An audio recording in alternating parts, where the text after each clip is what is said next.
மகா கந்த சஷ்டி விரதம் 6வது நாள் அம்மாவை முன்னாடியே பிரசாதம்லாம் முருகருக்காக ரெடி பண்ண வைக்க சொல்லிட்டேன்.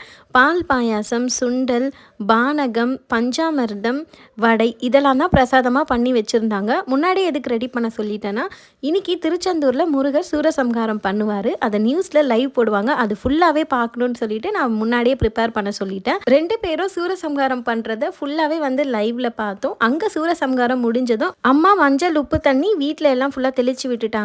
2 பேரும் ரெடி ஆகிட்டு முருகரை பார்க்க கோவிலுக்கு தான் கிளம்பிட்டோம். கிளம்பி வெளியில் போய் பார்த்தா தான் ஒரே மழையாக இருந்துச்சு. எப்படியோ கோவிலுக்கு சேர்ந்துட்டோம். நான் 48 நாள் விரதம் இருந்தேன். அம்மா இன்னைக்கு ஒரு நாள் சஷ்டி விரதம் இருந்தாங்க.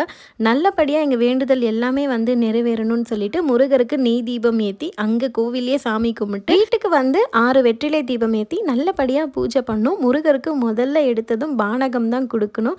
கொடுத்துட்டு நாங்களும் பானகம் குடித்து எங்களோட விரதத்தை நல்லபடியாக கம்ப்ளீட் பண்ணோம். உங்கள் எல்லாருக்கும் சஷ்டி விரதம் எப்படி போச்சுன்னு எங்களுக்கு கமெண்ட்டில் சொல்லுங்கள். வீடியோ பிடிச்சதா லைக் பண்ணுங்கள், ஷேர் பண்ணுங்கள், சப்ஸ்கிரைப் பண்ணுங்கள்.